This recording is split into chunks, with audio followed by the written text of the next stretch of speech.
I wonder who and what is this child? There is a running joke in Sunday schools, isn't there? When a question is asked, you can almost guarantee that the answer is going to be God, Jesus, or the cross. So when we think of what child is this, we can often flippantly and almost slingshot a response from our tongue to Jesus. Now that answer isn't wrong, but the depth of that answer, without thinking of its meaning and its significance, is almost flippantly given to receive a nod from the head of whoever asked the question in approval. There is a way of telling Bible stories to children called godly play. They never ask direct questions.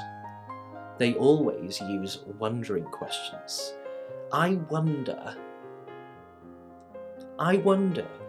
who and what this child was, would be a good question to begin this devotional, because they invoke a sense of awe and wonder about something we know to be true, but find almost too good to be true at the same time. So I wonder, what child is this? In Mark chapter 4 verse 41, when the disciples are afraid for their lives in the storm and Jesus being woken up in blind panic, he calms the storm, and their immediate response was, "Who is this? Even the wind and the waves obey him." In Psalm 65, Psalm 89 verse 9 and Psalm 107:28 state that only God can calm the seas. And due to their religious education, the disciples now, and their culture, they would have known this for sure. Therefore this somehow had to be God come among them. And yet, was that too good, too extraordinary, too impossible to be true? And to say that out loud, was the glory they just witnessed too extraordinary to express in words? That this was in fact the God of all creation that accompanied them in the boat? What child is this? The answer has been revealed, and we know the answer. It's God. God himself in human likeness has come as a child to rescue us. In John chapter 1 verse 14 it says, "The Word became flesh and made his dwelling among us. We have seen his glory, the glory of the one and only Son, who came from the Father, full of grace and truth." This is the glory and profundity of the event. Christmas is a time to gaze, to wonder, to marvel, to seek and ask in awe, what child is this? Here is the unexpected when we consider the awe that follows the revelation of the God of all creation has come and become like us in form. The unexpectedness of his coming and becoming is found in his arrival. We are introduced to a choir of angels. The heavens are ablaze and filled with song. And yet this choir of angels presented themselves to lowly shepherds. Now that is unexpected. Shepherds, dirty, smelly, shepherds. Would it not be expected for God to present himself to those of high status? Kings, the elite, and the top-ranking religious Jewish orders? After all, hasn't it been these who have supposedly been waiting patiently for this long-awaited coming of the Christ? If that isn't peculiar enough, why a stable? Why among livestock? Why in a manger? Why this place of poverty? Why not in a palace? Why somewhere so blatantly lowly? Now this answer takes us beyond Bethlehem and his birth.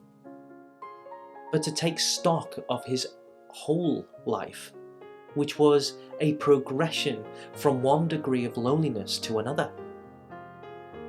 In Philippians 2, 6, 7, it says, "Who, being in very nature God, did not consider equality with God something to be used to his advantage. Rather, he made himself nothing by taking the very nature of a servant, being made in human likeness."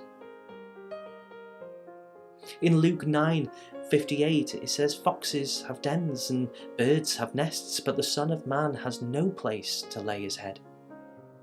Then, being condemned unjustly as a criminal, stripped of his garments and raised to the most abominable of public executions,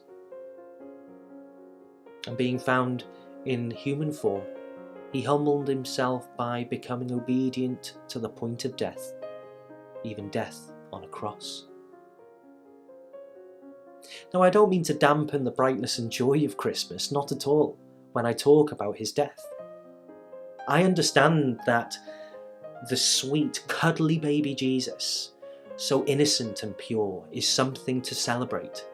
And I'm sure God was looking down with proud eyes.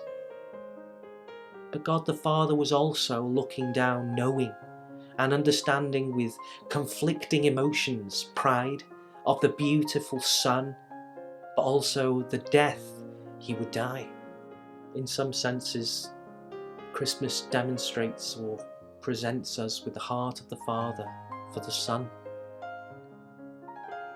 but also the heart of the Father for us, because he sent Jesus. He sent his Son to save us in the first place. The light and joy of Christmas are hollow if we sever the link between Bethlehem and Golgotha. To say no nails, no blood, no death, no thank you at Christmas retracts from the cosmological shift in the spiritual destiny of those he came to save in the light of the events that had just taken place.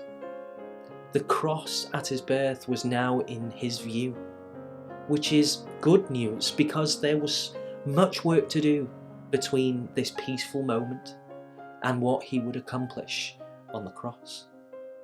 His arrival that first Advent was not from a stance of judgment, but mercy.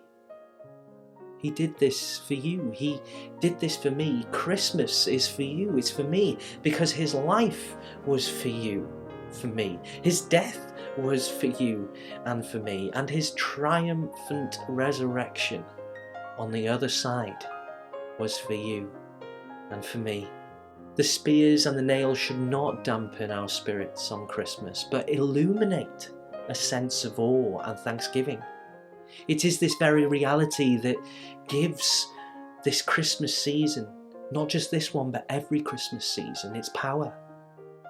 The whole scene of Advent is an active prophecy of what Jesus as a man will encounter in his ministry. As he speaks, teaches, heals, calms, rests, prays, rebukes, corrects, and disciples, the lofty of his people, the Jews, the Pharisees, the Sadducees, the whole Sanhedrin will not bow the knee. But foreign noblemen from distant lands, they do bow the knee and worship and honour him, laying down their treasures before him. And beside these noblemen from distant lands are the lowly and the meek, the strong and the weak, the wise and the foolish, the lowly and despised, kneeling beside, across, and with those who are noble and powerful. The manger is for all sinners because the cross is for all sinners. Faith and adoration is not an intellectual exercise. This revelation and coming of the Christ is the stuff of singing. In awe and wonder, ask yourself this question: who and what is this child?